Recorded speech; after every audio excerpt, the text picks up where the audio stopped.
नमस्कार दोस्तों। आज हम लोग बात करेंगे राज्य विधान मंडल के बारे में कि राज्य विधान मंडल क्या है। उसमें कौन कौन से सदन आते हैं, विधान मंडल का गठन कैसे होता है, उसकी शक्तियां क्या है, राज्य की कानून व्यवस्था, राज्य के प्रशासन में विधानमंडल का क्या योगदान होता है, इस सब के बारे में जानेंगे। राज्य विधानमंडल हमारे देश में लोकतांत्रिक प्रक्रिया में राज्य विधानमंडल 28-29 राज्य हैं और कई 9 केंद्र शासित प्रदेश हैं और 3 केंद्र शासित प्रदेशों में जो है विधानसभाएं भी हैं। भारत के कई ऐसे राज्य हैं जिसमें विधानसभा और विधान परिषद दोनों 2 सदनीय व्यवस्था है और बाकी सारे राज्यों में 1 सदन की व्यवस्था है। तो विधानमंडल का जो निर्माण होता है वो विधान परिषद जो उच्च सदन होता है, विधानसभा जो निम्न सदन होता है और राज्यपाल। जैसे हम संसद के बारे में पढ़ते हैं, संसद के बारे में जानते हैं कि संसद के 2 सदन हैं, राज्यसभा और लोकसभा, और पूरी संसद का निर्माण राष्ट्रपति, राज्यसभा और लोकसभा को मिलाकर होता है। वही पैटर्न राज्य में होता है, राज्य विधानमंडल में, जिसमें राज्यपाल, विधान परिषद और विधानसभा, और जहां पे विधान परिषद नहीं है वहां पे विधानसभा और राज्यपाल। एक बदलाव ये होता है कि राष्ट्रपति का चुनाव होता है और उसको हटाने के लिए महाभियोग के द्वारा राष्ट्रपति को हटाया जा सकता है, लेकिन राज्यपाल के साथ ये नहीं है, क्योंकि राज्यपाल केंद्र सरकार और राष्ट्रपति के अनुमोदन पे वो उनका प्रतिनिधि बन के, केंद्र सरकार का प्रतिनिधि बन के वो राज्य में आता है और उस राज्यपाल का कार्यकाल 5 साल का होता है, लेकिन अगर केंद्र सरकार और राष्ट्रपति चाहे तो उसको कभी भी अपने पद से हटा सकता है। तो ये डिफरेंस होता है। तो आज हम इसके बारे में जानेंगे। हमारे संविधान में, भारतीय संविधान में अनुच्छेद 168 से लेके 212 तक राज्य विधानमंडल के बारे में बताया गया है। ये लोगो है, मतलब किसी विधानसभा का, ऐसी अलग अलग विधानसभाओं के अलग अलग वो हैं। इसमें हम सब जानेंगे राज्य विधानमंडल का काम कैसे करता है, इसमें क्या क्या है, कौन कौन से अधिकारी होते हैं, इन सब के बारे में है परिचय। भारत के संविधान को पूरी दुनिया में सबसे लंबा लिखित संविधान में से एक माना जाता है। हमारा संविधान हमें एक संघीय फेडरल ढांचा देता है, जहां एक केंद्र सरकार होती है और राज्य सरकार के बीच शक्तियों का विभाजन होता है। हम में से अधिकांश लोग केंद्रीय विधायिका, सेंट्रल लेजिस्लेचर के कामकाज और केंद्रीय विधायिका से संबंधित शक्तियों के बारे में जानते हैं। जो संसद का चैप्टर है, संविधान का भाग 5 राज्य विधानमंडल से संबंधित इस लेख में हम भारतीय संविधान के इस भाग पर विस्तार से चर्चा करेंगे। हम यहाँ एक सदनीय यूनिकेमरल और 2 सदनीय बाईकेमरल विधायिका की चर्चा करेंगे। राज्य विधानमंडल के इन सदन के निर्माण, उन्मूलन, एवोल्यूशन पर चर्चा करेंगे। राज्य विधानमंडल का सदस्य होने के लिए किस व्यक्ति को क्या योग्यता होनी चाहिए। अंत में हम भारतीय संविधान अनुच्छेद आर्टिकल 168 से 112 पर चर्चा करेंगे। राज्य विधानमंडल में काम करने की प्रक्रिया, कार्यविधि, प्रोसीजर को समझना काफी जटिल है, लेकिन भारत के संविधान को पढ़ने के बाद इसे समझना आसान हो जाता है। 2 सदनीय और 1 सदनीय विधानमंडल। 2 सदनीय और 1 सदनीय विधायिका क्या है, इस पर चर्चा करने से पहले आइए चर्चा करें विधायिका क्या है। विधायिका राज्य की कानून बनाने वाली संस्था है। यह राज्य के 3 अंगों में प्रथम है। यह कानून बनाने के साथ साथ सरकार का प्रशासन, एडमिनिस्टर भी करता है, जैसा कि भारतीय संविधान के अनुच्छेद 168 में उल्लेख किया गया है। एक राज्य में 1 सदनीय विधायिका या विधानसभा होनी चाहिए और साथ ही एक 2 सदनीय विधायिका विधान परिषद, लेजिस्लेटिव काउंसिल और विधानसभा लेजिस्लेटिव असेंबली हो सकती है। भारतीय संविधान के अनुसार 168 के अनुसार प्रत्येक राज्य में विधायिका होगी और उसमें एक राज्यपाल, गवर्नर होगा। मतलब जिन राज्यों में विधान परिषद नहीं है वहाँ 1 सदनीय व्यवस्था होगी, जहाँ सिर्फ विधानसभा होगी, और जहाँ 2 सदनीय व्यवस्था है वहाँ पे विधानसभा, विधान परिषद और विधानसभा होगी, और राज्यपाल को मिला के ये विधानमंडल का निर्माण करता है। एक सरनीय विधानमंडल। एक सरनीय विधायिका से तात्पर्य केवल एक विधायी कक्ष से है जो कानून बनाने, बजट पारित करने, राष्ट्रीय और अंतर्राष्ट्रीय महत्व के मामलों पर चर्चा करने जैसे सभी कार्य किए जाते हैं। यह दुनिया में प्रमुख है क्योंकि अधिकांश देशों में एक सरनीय विधायिका है। यह विधायिका एक प्रभावी रूप है क्योंकि कानून बनाने की प्रक्रिया आसान हो जाती है और कानून बनाने की प्रक्रिया में बाधा भी संभव कम रहती है। एक अन्य लाभ यह है कि विधायिका में एकल कक्ष सिंगल चैम्बर को बनाए रखना आर्थिक रूप से व्यवहार फिजिबल है। यह भारत में सबसे प्रचलित प्रणाली सिस्टम है क्योंकि भारत के अधिकांश राज्यों में एक सरनीय विधायिका है।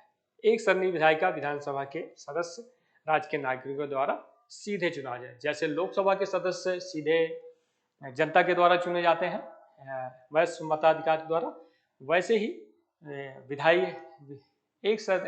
विधानसभा के जो सदस्य होते हैं, विधायक जो चुने जाते हैं, वो भी वयस्क मताधिकार द्वारा एक क्षेत्र विशेष का प्रतिनिधित्व करते हैं। दो सदनीय विधायिका से हम राज्य के बजट पारित करने और कानून बनाने से कार्यों को करने के लिए दो अलग अलग कानून बनाने वाले सदनों का उल्लेख करते हैं। भारत में केंद्र स्तर पर दो सदनीय विधायिका है जबकि राज्य में दो सदनीय विधायिका बना सकता है। भारत में केवल 7 राज्यों में दो सदनीय विधायिका है। यह देखा जा सकता है कि दो सदनीय विधायिका एक सदनीय विधायिका की तरह प्रभावी नहीं हो सकती। हालांकि यह कुछ मामलों में एक अवरोध के रूप में काम करता है क्योंकि यह किसी भी तरह कानून बनाने की प्रक्रिया को और कुछ ज्यादा मुश्किल बना देता है। अगर एक सदनीय व्यवस्था है तो सिर्फ विधानसभा में कोई कानून पारित हो जाएगा और राज्यपाल उसको अनुमोदित कर देगा, वो कानून लागू हो जाएगा।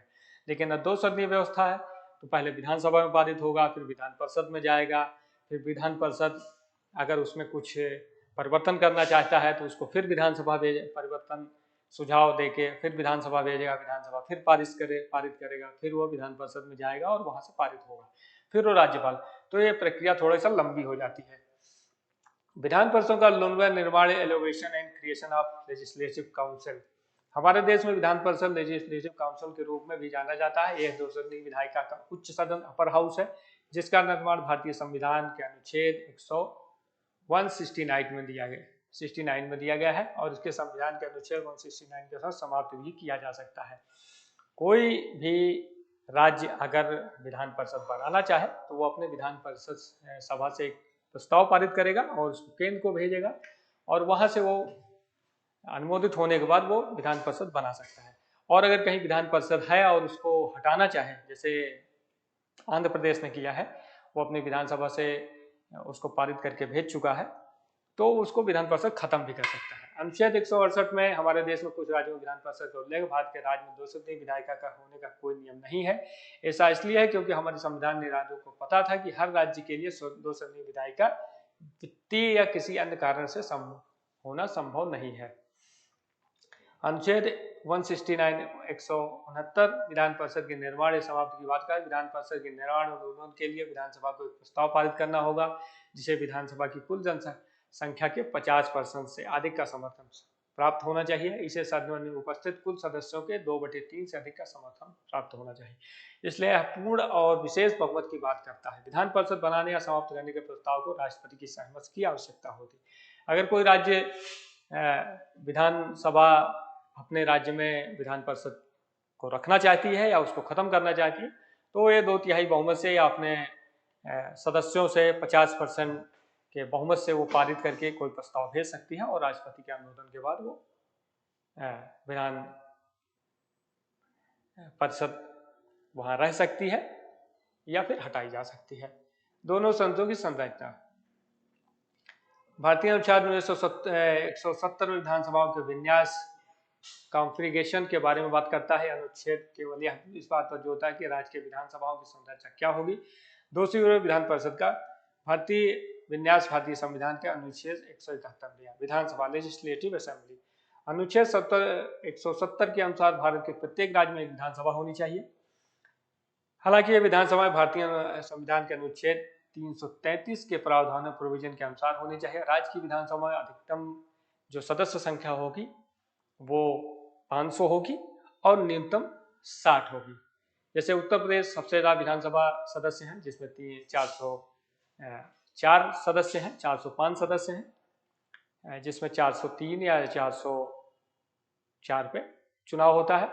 और जो सबसे कम है वो है, जैसे गोवा में है 40 सदस्य हैं, और पांडुचेरी में है उसमें भी शायद 30 सदस्य के करीब हैं।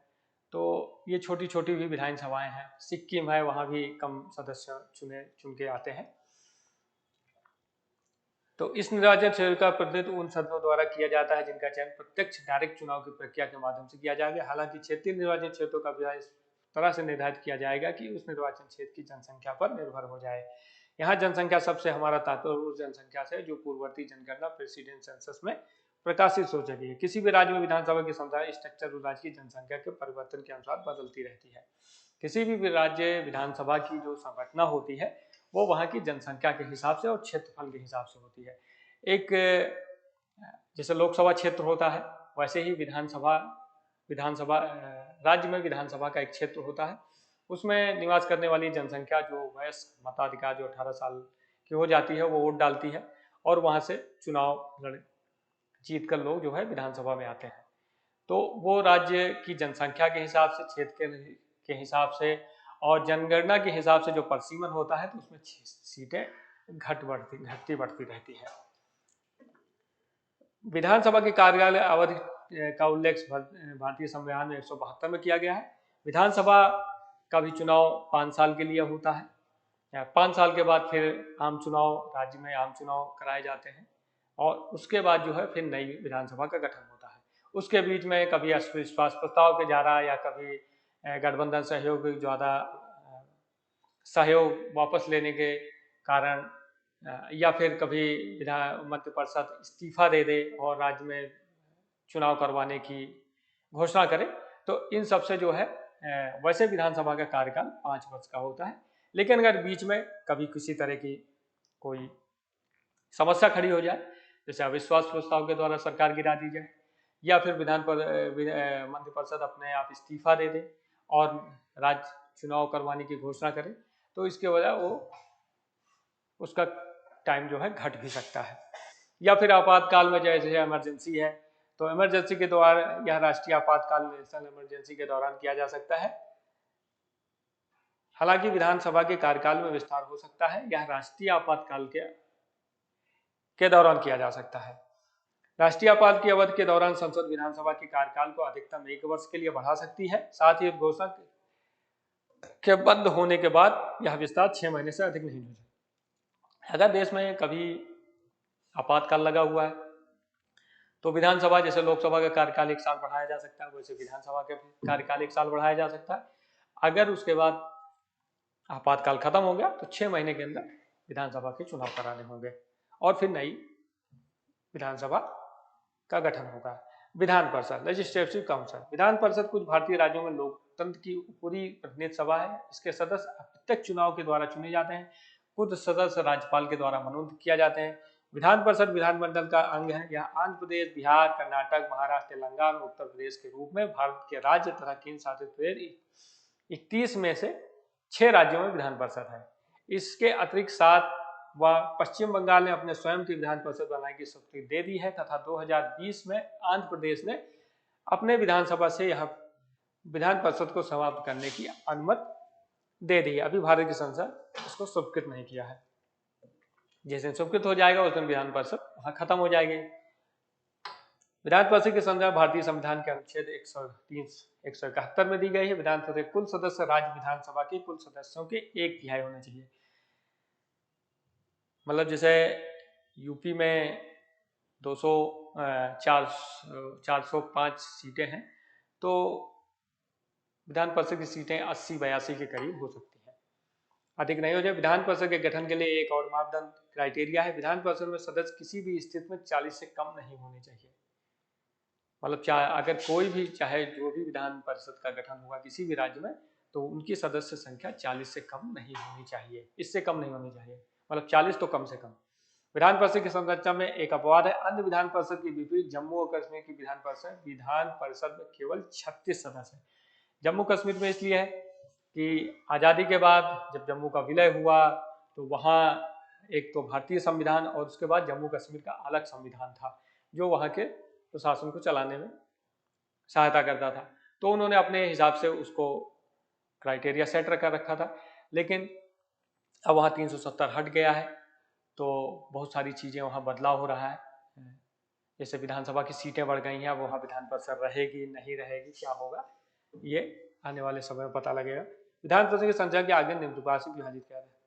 विधान परिषद के सदस्यों में 1/3 सदस्य जिला बोर्डों से चुन के आते हैं। नगर पालिकाओं, जिला बोर्डों, नगर पालिकाओं और स्थानीय प्राधिकरणों से चुने जाते हैं, जो संसद द्वारा कानून के अनुसार निर्दिष्ट किए जाते हैं। मतलब इसमें जो जिला पंचायत सदस्य होते हैं, प्रधान, बीडीसी और सांसद, नगर पंचायत अध्यक्ष, पार्षद, ये लोग चुन के भेजते हैं। उसमें इनके सदस्यों को 12वां हिस्सा उस व्यक्ति से चुना जाएगा जो कम से कम 3 साल की अवधि के लिए एक ही राज्य में रह रहा हो और विश्वविद्यालय में ग्रेजुएट हो, जो भारत के क्षेत्र। कुछ 1/12वां हिस्सा होता है सदस्य का, जो राज्य के स्नातक चुन के भेजते हैं। इसके कुल सदस्य का 12वां हिस्सा उस व्यक्ति को चुना जाए जो राज्य के ही शैक्षणिक संस्थानों में कम से कम 3 साल के शिक्षण पेशे में लगा हो, जो शिक्षक होगा। शिक्षक विधान परिषद चुने जाते हैं। 1/3 विधानसभाओं द्वारा निर्वाचित किया जाना चाहिए और उसमें से कोई भी विधानसभा का सदस्य नहीं होना चाहिए। कुछ विधान परिषद सदस्य विधानसभा सदस्य चुनते हैं, जो विधानसभा के विधायक होते हैं वो जो है चुनते हैं।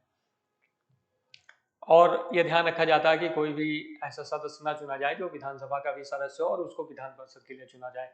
अगर उसको विधान परिषद भेजा गया तो उस विधानसभा से इस्तीफा देना पड़ेगा। शेष सदस्यों को स्थानीय कानून के अनुसार राज्यपाल द्वारा नॉमिनेटेड किया जाता है। जैसे राज्यसभा में राष्ट्रपति नॉमिनेट करता है, वैसे ही राज्यपाल विधान परिषद के लिए सदस्यों को नॉमिनेट करता है। सदस्य का कार्यकाल इनके सदस्यों का कार्यकाल 6 वर्षों का होता है, लेकिन प्रत्येक 2 साल पर 1/3 सदस्य हट जाते हैं। यह राज्य के विधानसभा निम्न सदन के साथ इसके विपरीत विधान परिषद उच्च सदन में एक स्थायी निकाय है जो भंग नहीं किया जाता राज्यसभा की तरह। विधान परिषद का प्रत्येक सदस्य एमएलसी 6 वर्ष के लिए अवधि के लिए कार्य करता है। एक परिषद के सदस्यों में से 1/3 के सदस्य हर 2 साल में समाप्त हो। यह व्यवस्था राज्यसभा के समान है। विधानसभा का जो कार्यकाल होता है वो 5 साल का होता है, उसके पहले वो भंग भी हो सकती है। लेकिन विधानसभा का जो कार्यकाल होता है वो 5 साल का होता है, वो भंग भी हो सकती है। लेकिन विधान परिषद का कार्यकाल विधान परिषद कभी भंग नहीं होती। उसके 1/3 2/3 सदस्य हर 2 साल पे नए चुन के आ जाते हैं। तो जैसे जैसे टेन्योर खत्म होता है वैसे वैसे नए सदस्य आते रहते हैं और उनका कार्यकाल 6 वर्ष का होता है। अगर एक बार कोई विधान परिषद बन गया तो अगर अपने मन से इस्तीफा नहीं देगा या उसको किसी अन्य कारणों से सदस्यता नहीं जाती है तो वो 6 वर्ष तक अपने कार्य उस पर रहेगा। सदस्य की योग्यता, क्वालिफिकेशन ऑफ मेंबर। विधानों के दोनों सदनों की इतनी जानकारी के बाद हम अगले विषय में आगे बढ़ रहे हैं। सदस्य की योग्यता भारतीय संविधान के अनुच्छेद 173 दी गई। सदस्यता के लिए या राज्य की विधायिका में एक सीट भरने के लिए एक व्यक्ति को भारत का नागरिक होना चाहिए। किसी व्यक्ति को सदस्यता नहीं दी जाएगी या उस देश का नागरिक नहीं है। साथ ही सदस्य की आयु की योग्यता कुछ हद तक केंद्र विधायिका की सदस्यता के समान है। विधानसभा के सदस्य की आयु कम से कम 25 वर्ष होनी चाहिए और विधान परिषद के सदस्यों की जो आयु होनी चाहिए वो कम से कम 30 वर्ष होनी चाहिए। साथ ही विधायिका सदस्य होने के लिए एक आवश्यक शर्त यह भी है कि वह राज्य के किसी भी निर्वाचन क्षेत्र का मतदाता होना चाहिए। सदस्य की योग्यता, डिस्क्वालिफिकेशन, और उसके अलावा वो पागल दिवालिया ना हो, उसके ऊपर किसी तरह के क्रिमिनल उसको किसी उसमें सजा ना हो, ये किसी लाभ के पद में ना हो, जो लोकसभा के सदस्यों की योग्यता होती है सेम वैसे ही। सदस्य की योग्यता, विधायिका के सदस्यों के रूप में निर्वाचित नामित होने के बाद कोई भी विधायिका का स्थायी सदस्य नहीं हो सकता। संविधान में कुछ ऐसे कारण बताए हैं जिनके द्वारा किसी व्यक्ति की विधानमंडल की सदस्यता से अयोग्य ठहराया जा सकता है। इसका वर्णन संविधान के अनुच्छेद 151 में किया गया है। यदि कोई राज्य का या केंद्र सरकार के अधीन लाभ का पद, ऑफिस ऑफ प्रॉफिट धारण करता हो, अगर कोई लाभ के पद पर तो उसकी सदस्यता जा सकती है। यदि कोई विकृत अनसाउंड दिमाग का है, मतलब पागल है, दीवानिया है, सक्षम न्यायालय द्वारा ऐसा घोषित किया जा चुका है। यदि कोई अनमोचित दिवालिया, अनडिस्चार्ज असॉल्ट है। अब यदि कोई देश का नागरिक नहीं है जब उसने स्वेच्छा से दूसरे देश की नागरिकता ले ली है। यदि कोई व्यक्ति संसद के कानून द्वारा अयोग्य घोषित किया जाता है, उदाहरण दल बदल विरोधी कानून। कभी कभी क्या होता है कि एक विधायक जिस पार्टी से चुन के आता है वो दूसरी पार्टी में भाग जाता है, तो उसके ऊपर दल बदल विरोधी कानून के तहत कार्रवाई की जा सकती है और उसकी पार्टी चाहे तो उसकी सदस्यता समाप्ति भी हो जाएगी। अयोग्यता निर्णय, भारतीय संविधान अनुच्छेद 192 राज्य विधानसभा के सदस्यों की अयोग्यता का निर्णय करने के बारे में बात करता है। यदि भारतीय संविधान अनुच्छेद 151 में वर्णित किसी भी आधार पर विधानमंडल के सदस्य की सदस्य अयोग्यता के बारे में कोई प्रश्न उठता है तो अनुच्छेद 152 चलन में आता है। अनुच्छेद 152 में उल्लेख है कि ऐसे मामलों में योग्यता के बारे में निर्णय उस राज्य के राज्यपाल द्वारा निर्धारित किया जाएगा और उसका निर्णय अंतिम होगा। हालांकि राज्यपाल को इसके लिए चुनाव आयोग से परामर्श करने की आवश्यकता होती है और उसके अनुसार कार्य करने की आवश्यकता होती है। अयोग्यता के आधार पर वही होंगे जो अनुच्छेद 191 में उल्लिखित है। राज्य विधानमंडल के सत्र। अब आते हैं राज्य विधानमंडल काम कैसे करता है। ये तो उसकी सदस्य का चुनाव कैसे होता है, उसकी योग्यता क्या है, उसका गठन कैसे होता है, इन सब के बारे में जाना। अब जानेंगे राज्य विधानमंडल कैसे काम है। Session of state legislature. अगले विषय पर आगे बढ़ते हुए राज्य विधानमंडल के सत्रों पर चर्चा। इस सत्रावान में प्रोरोगेशन और विघटन रिजोल्यूशन के समय पर भी हम यह चर्चा करें। साथ ही राज्य विधानमंडल के विश्लेषण के बाद एक बात बिल्कुल स्पष्ट है, विधानसभा किसी भी तरह से लोकसभा के समान है। जैसे लोकसभा चलती है सेम वही पैटर्न विधानसभा में होता है। उसी तरह कानून पास किए जाते हैं, उसी तरह विधेयक पेश किया जाता है, उसी तरह अगर राज्यपाल के द्वारा अध्यादेश लागू किया जाता है तो उसको वैसे ही पास किया। तो लोकसभा और विधानसभा की जो कार्रवाई होती है सेम वैसे ही होती है। संविधान अनुच्छेद 74 राज्यपाल को राज्य विधानमंडल के दोनों सदनों को बुलाने की शक्ति देता है। वही निकायों बॉडीज को उन स्थानों पर वैसे समय पर मिलने के लिए बुला सकता है जो उचित या अनुचित समझे, उपयुक्त समझे। लेकिन यह आवश्यक शर्त यह ध्यान रखनी चाहिए कि इन सदनों के दोनों सत्रों के बीच की अवधि कम से कम 6 महीने की हो, अधिक नहीं होनी चाहिए। विधान जैसे लोकसभा की कोई भी बैठक होती है तो बैठक समाप्त होने के बाद जो दूसरी बैठक होगी वो 6 महीने से पहले होगी, सेम वही विधानसभा में होगा। राज्यपाल के पास ये शक्ति होती है, वो किसी भी सदन का सत्रावसान करने और विधानसभा को भंग करने की शक्ति। अध्यक्ष और उपाध्यक्ष। विधानसभा को चलाने के लिए अध्यक्ष और उपाध्यक्ष का चुनाव किया जाता है। जैसे लोकसभा अध्यक्ष होते हैं सेम वैसे ही उसी तरह चुनाव होता है, वही सारे कार्य होते हैं। मैंने अध्यक्ष स्पीकर के ऊपर एक वीडियो बनाया है जिसका मैं लिंक भी इसमें वीडियो में डाल दूंगा, तो वहां आप देख सकते हैं। सेम जैसे लोकसभा अध्यक्ष काम करता है वैसा ही काम विधानसभा के अध्यक्ष करते हैं। विधानसभा के अध्यक्ष और उपाध्यक्ष का चुनाव विधानसभा के चुनाव के बाद जब नई विधानसभा गठित होती है तो उसमें से जो सत्ता पक्ष होता है वो सर्वसम्मत से एक अपने किसी सदस्य को जो है विधान अध्यक्ष के लिए नॉमिनेट करता है और अगर सर्वसम्मत बन जाती है तो फिर वो जो है उसको अध्यक्ष बनाया जाता है। अगर चुनाव की नौबत आती है तो फिर चुनाव होता है और चुनाव के बाद जो है जो उसमें विजयी होता है उसको अध्यक्ष नियुक्त किया। वही सेम काम विधानसभा उपाध्यक्ष का भी होता है, उसी तरह चुनाव होता है।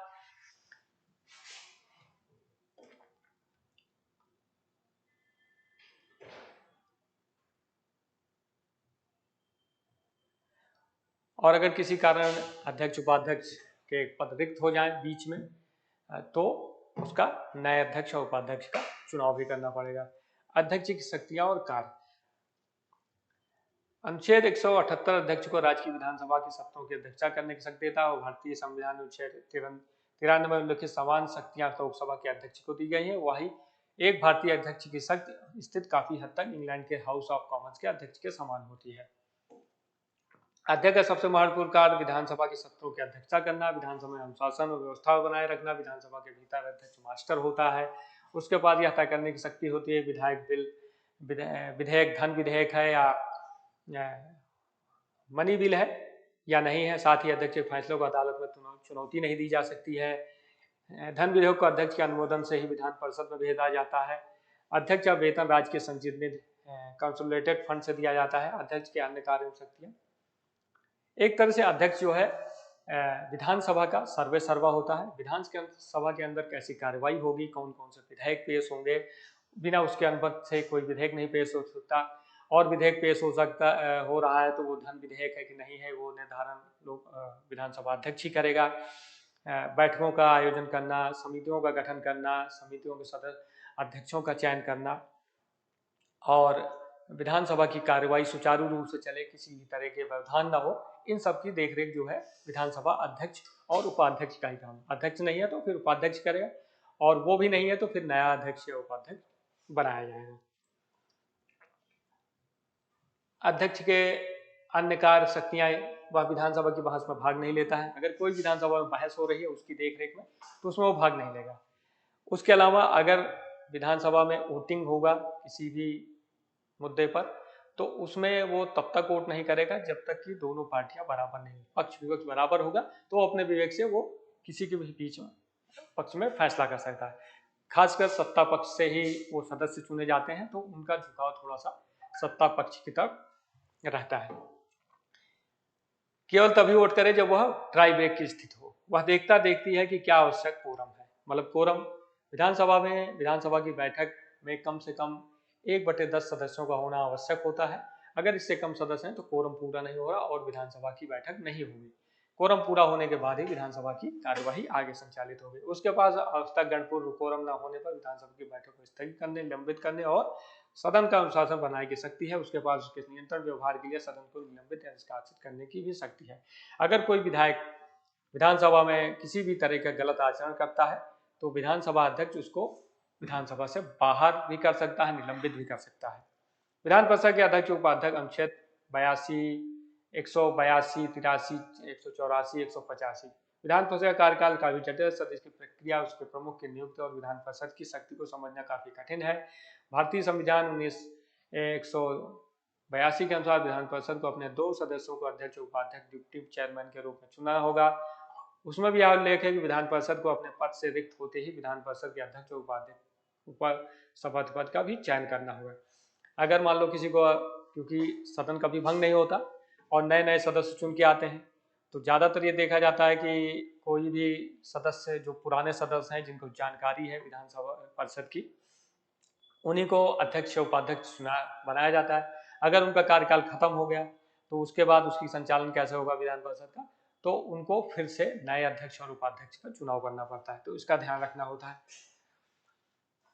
अध्यक्ष और उपाध्यक्ष के पद बहुत बार खाली हो जाते हैं, हालांकि उन्हें हटाने इस्तीफाने का कारण संविधान के अनुच्छेद 183 में उल्लिखित है इस प्रकार, यदि उस विधान परिषद के सदस्य नहीं है तो उन्हें अपने पद पर नहीं रहना चाहिए, वह दूसरे को लिखित त्यागपत्र भेज कर उन्हें परिषद में एक प्रस्ताव पारित करके हटाया जा सकता है। हालांकि इस प्रस्ताव के समर्थन सदस्यों का बहुमत होना आवश्यक है।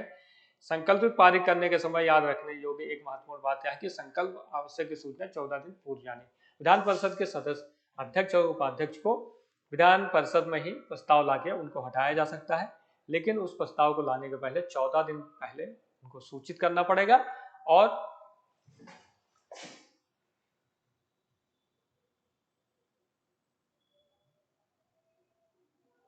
उसके बाद बहुमत के द्वारा उनको हटाया जा सकता है।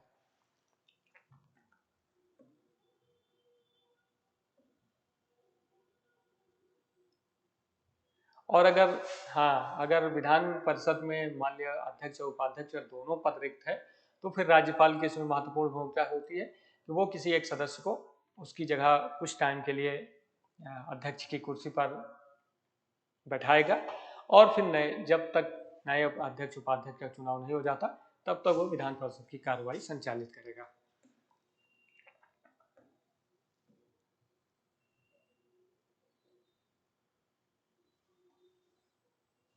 और इनको हटाने के लिए महाभियोग, जैसे विधानसभा लोकसभा अध्यक्ष को हटाया जाता है, वैसे ही सेम प्रक्रिया विधान परिषद या विधानसभा के अध्यक्षों को हटाने का लिया है। विधायी प्रक्रिया लेजिस्लेटिव अनुच्छेद 196। विधायिका का मुख्य उद्देश्य कानून बनाना, विधेयकों को पारित करना आदि है। विधायिका है विधायी प्रक्रियाओं के कामकाज को समझने के लिए विधायक शब्द को चर्चा। विधेयक से हमारा तात्पर्य विधायी प्रस्ताव है। विधानमंडल के दोनों सदनों में स्वीकृति मिलने के बाद ही विधेयक राज्यपाल की स्वीकृति के बाद अधिनियम बन जाता है। भारतीय संविधान 196 में हमें विधेयक को पेश करने, पारित करने और प्रावधानों के बारे में बताता है। धन विधेयक और वित्तीय विधेयक को छोड़कर इन विधेयकों को पारित करने की प्रक्रिया अनुच्छेद 198 और 207 में दी गई है। यह विधेयक विधायिका के किसी भी सदन में पेश किया जा सकता है। किसी विधेयक को तभी पारित कहा जाता है जब उसे विधायिका के दोनों सदनों से सहमत मिल गई हो और राज्यपाल के का भी अनुमोदन हो गया हो।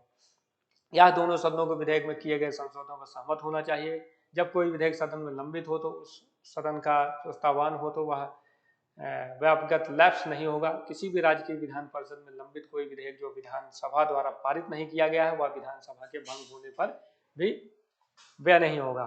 साथ ही अनुच्छेद 196 में एक शब्द का उल्लेख किया गया है जिसमें कहा गया कि यदि विधानसभा में कोई विधेयक लंबित है और उस पर विधानसभा भंग हो जाती है तो विधेयक भी उसे अंत में समाप्त समझा जाएगा। यदि विधेयक विधानसभा द्वारा पारित हो जाता है और विधान परिषद द्वारा लंबित हो विधेयक भी समाप्त हो जाता है। इसमें भी वही क्राइटेरिया है कि अगर कोई धन विधेयक है तो वो सिर्फ विधानसभा में ही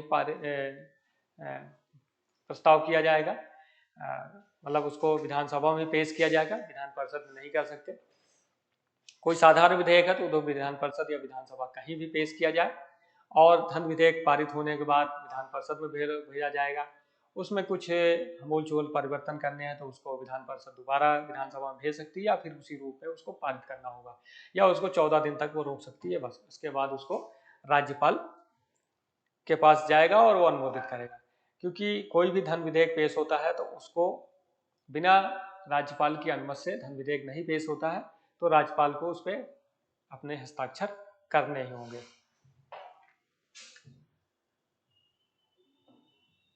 धन विधेयक, मनी बिल। धन विधेयक एक ऐसी विधान है जो सरकारी खर्च या कराधान टैक्सेशन से संबंधित है। धन विधेयक को पारित करने की प्रक्रिया साधारण विधेयक से काफी भिन्न है। इसकी प्रक्रिया भारतीय संविधान में अनुच्छेद 198 दी गई। भारतीय संविधान में अनुच्छेद के अनुसार धन विधेयक केवल निचले सदन यानी विधानसभा में पेश किया जा सकता है। धन विधेयक विधानसभा और राज्य में पारित होने के बाद तो यह विधेयक विधान परिषद को उसकी सिफारिश रिकमेंडेशन के लिए भेजा जाएगा। वहीं विधेयक प्राप्त होने की तारीख से 14 दिन के भीतर विधानसभा को वापस कर दिया चाहिए। विधानसभा या तो सिफारिश को स्वीकार करेगी या उसको उसी तरह फिर दोबारा भेज देगी। फिर वही विधेयक दोबारा विधान परिषद में जाएगा और विधान परिषद के पास विधेयक को पारित करने के लिए 14 दिन की समयावधि होती है। यदि विधान परिषद ऐसा करने में विफल रहती तो दोनों सदनों से इसे पारित समझा जाएगा और फिर वो राज्यपाल के अनुमोदन के लिए जाएगा। विधेयक को एसेस टू बिल अनुच्छेद 200। अब हम अनुच्छेद 200 चलन में आता है। जैसा कि अनुच्छेद 200 में उल्लेख किया गया है कि विधेयक दोनों सदनों की सहमत प्राप्त करने के बाद और फिर राज्यपाल को भेजा जाता है। तब यह राज्यपाल के विवेक के अधीन आता है कि वह अपनी सहमति दे, रोके या राष्ट्रपति के विचार के लिए सहमत भेज सुरक्षित रख सकता है। यह राज्यपाल को सिफारिश करने के संदेश के विधेयक को जल्द से जल्द राज्य विधानमंडल को वापस करना है या फिर से इस सिफारिशों को विधायिका द्वारा स्वीकृत किया जा सकता है और एक बार फिर यह विधेयक राज्यपाल को उसकी पुष्टि के लिए भेजे। कोई भी विधेयक अगर पारित हो गया है दोनों सदनों से फिर वो राज्यपाल के पास जाएगा। राज्यपाल उसको या तो उसी फॉर्मेट में अनुमोदित कर देगा और वो लागू हो जाएगा। कभी कभी किसी ऐसे मुद्दे आ जाते हैं राष्ट्रीय सुरक्षा से या फिर केंद्रीय और राज्य जो विषय होते हैं उससे संबंधित तो उसको राज्यपाल को भी प्रेषित कर सकता है, राज्यपाल के पास भेज सकता है। वहां से अनुमोदित होने के बाद फिर राज्यपाल के आएगा या कभी कभी राज्यपाल उसमें कुछ अपनी रिकमेंडेशन दे देता है कि इसमें ऐसा बदलाव कर दिया जाए, उसको विधानसभा फिर से पारित करके भेजेगी और फिर वो कानून बन जाएगा। तो ये चीज है। अगर कोई विधेयक अनुच्छेद 201 है, कोई भी राज्य विधानमंडल कोई विधेयक पारित करती है और राज्यपाल के अनुमोदन के लिए जाता है, फिर राज्यपाल उसको राष्ट्रपति के अनुमोदन के लिए भेजता है, कोई ऐसा विषय होता है। इस विधेयक की आगे की प्रक्रिया भारतीय संविधान 201 में दी गई है। जो विधेयक राष्ट्रपति के पास उनके विचार के लिए आरक्षित है उन्हें या तो उनके द्वारा सहमति दी जानी चाहिए। राष्ट्रपति अपनी सहमति भी रोक सकते हैं। राष्ट्रपति तब राज्यपाल को एक संदेश के साथ सदन विधायिका के सदनों को विधेयक वापस करने का निर्देश देता है। संविधान के अनुच्छेद 200 के अनुसार जो पहले राज्यपाल द्वारा भेजा गया था, इस विधेयक पर 6 महीने की अवधि के भीतर राज्य विधानमंडल द्वारा पुनर्विचार किया जाना चाहिए और फिर से यदि विधेयक दोनों सदनों द्वारा पारित किया जाता है तो फिर इसे राष्ट्रपति के समक्ष विचार के लिए प्रस्तुत किया जाएगा। इस अनुच्छेद के विरोधाभास का एक उदाहरण है केपी कोचानुजम तिरुमुलपाद बनाम केरल राज्य के मामले, जहां एक याचिका दायर की गई थी और विधेयक की वैधता पर एक प्रश्न पूछा गया कि जो पुनर्विचार की अवधि के दौरान राष्ट्रपति से कोई निर्देश आने से पहले ही पारित किया गया था। यह याचिका को खारिज कर दिया गया है और यह माना गया है कि कुछ प्रतिबंध आधार और जिन पर अनुच्छेद 100 लागू नहीं होता है। विधान में प्रयोग की जाने वाली भाषा, अनुच्छेद विधानसभा में कौन सी भाषा प्रयोग की जाएगी, यह अनुच्छेद 210 बताता है। यदि राज्य विधानमंडल में सभी कार्यवाही जैसे कानून बनाने की प्रक्रिया राजभाषा में या राज्य की भाषा में या हिंदी या अंग्रेजी में होनी चाहिए, यह भारतीय संविधान के अनुच्छेद 210 में दिया गया है। यहाँ विशेष परिस्थितियों में सभापति या उपसभापति सदस्य को अन्य भाषाओं का उपयोग करने का अनुमति दे सकते हैं जो इस अनुच्छेद के ऊपर वर्णित किसी भी भाषा के में स्वयं को व्यक्त नहीं कर सकता। यहाँ कानून में स्थान होने वाली भाषा की भूमिका बहुत महत्वपूर्ण हो जाती है। हालांकि एक प्रावधान है जो यह निर्धारित करता है कि यदि राज्य विधानमंडल 15 वर्षों के बाद भी अंग्रेजी भाषा के उपयोग के लिए कोई कानून नहीं बनाता तो अनुच्छेद 210 में अंग्रेजी शब्द को अपने साथ आप समाप्त समझा जाएगा। वित्तीय मामलों में प्रक्रिया, अनुच्छेद 202 से 207। प्रत्येक राज्य का राज्य विधानमंडल वित्त से संबंधित मामलों में एक विशेष प्रक्रिया का पालन करता है। ये प्रक्रियाएं भारतीय संविधान के अनुच्छेद 202 से 207 में दी गई है। अनुच्छेद 202 वार्षिक वित्तीय विवरण। राज्यपाल यह कर्तव्य है कि हर वर्ष के लिए राज्य की अनुमत प्राप्तियों और व्यय एक्सपेंडिचर को निर्धारित करे। इसे वार्षिक वित्तीय विवरण के रूप में जाना जाता है। जो बजट पेश करना होता है उसका उल्लेख 202 में है। अनुच्छेद 203 अनुमानों से संबंधित विधायिका। अगर बजट पेश हो गया है उसके बाद भी खर्चे बढ़ रहे हैं या सरकार को और पैसे की आवश्यकता है तो उसके लिए जो है वो विधान सभा में बिल लाएगा, मनी बिल लाएगा और उसको जो संचित निधि होती है उसको खर्चा करने के लिए उसका वर्णन इसमें है। अनुच्छेद 204 विनियोग ऑपरेशन विधेयक। अनुच्छेद 203 के अनुसार अनुदान देने के बाद विधानसभा एक विधेयक पेश करेगी जो राज्य की संचित निधि से विधानसभा द्वारा दिए गए धन से संबंधित मामलों के लिए विनियोग का प्रावधान करेगा। अनुच्छेद 205 पूरक सप्लीमेंट, अतिरिक्त एडिशनल या अधिक अनुदान, एक्सेस ग्रांट। अनुच्छेद में राज्यपाल पूरक अनुदान की अनुमति दे सकता है जब वह अनुमान से अधिक है और उसके बाद किसी भी विशेष सेवा के लिए दी गई धनराशि का विस्तार करने। अनुच्छेद 206 लेखों पर वोट, क्रेडिट के वोट, साधारण क्रेडिट या अनुच्छेद दी गई स्थिति में विधानसभा की शक्ति या अधिकार के बारे में बात करता है। अनुच्छेद 203 में दी गई प्रक्रिया के पूरा होने तक किसी वित्तीय वर्ष में एक भाग के अनुमानित व्यय के संबंध में अग्रिम एडवांस। राज्य के संसाधनों पर अप्रत्याशित अनएक्सपेक्टेड मांग को पूरा करने के लिए अनुदान देना। साधारण अनुदान देना जो चालू वित्तीय वर्ष का हिस्सा नहीं है। अनुच्छेद 207 किसी वित्तीय विधेयक से संबंधित विशेष प्रावधान है। वित्तीय विधेयक को विधान परिषद में और राज्यपाल की सिफारिश के बिना पेश नहीं किया जा सकता।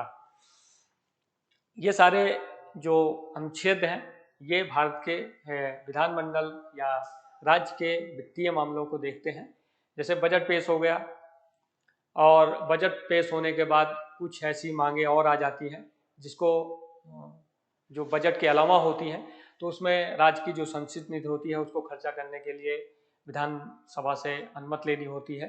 राज्यपाल उसको अनुमोदित करता है। या फिर किसी विशेष प्रावधान में पैसा खर्चा करना है तो उसकी भी अनुमति लेनी है।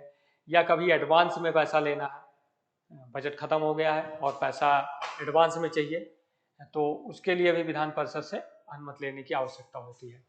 तो ये सब उसके लिए है। प्रक्रिया के समान नियम, जनरल रूल्स ऑफ प्रोसेस। राज्य के प्रत्येक अंग के समुचित कार्य के लिए कुछ नियम और कानून बनाना महत्वपूर्ण है।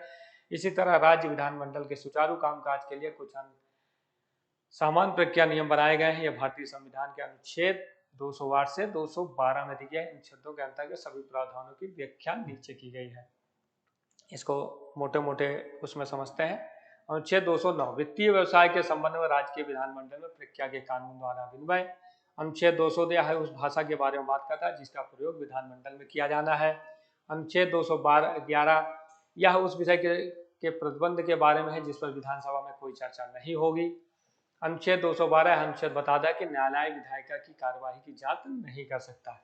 विधानसभा में जो कार्यवाही होती है, जो विवाद चर्चा होती है, वाद विवाद होता है, उस पर जो है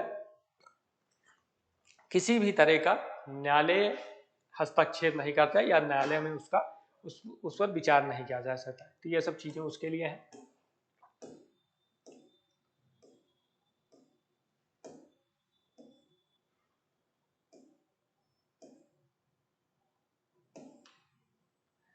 तो ये था विधानमंडल के बारे में। विधानमंडल कैसे बनता है, विधानमंडल दल में कौन कौन से सदन होते हैं, विधानमंडल की शक्तियाँ क्या होती हैं, विधानमंडल कैसे काम करता है, विधानमंडल में कौन कौन से अधिकारी होते हैं।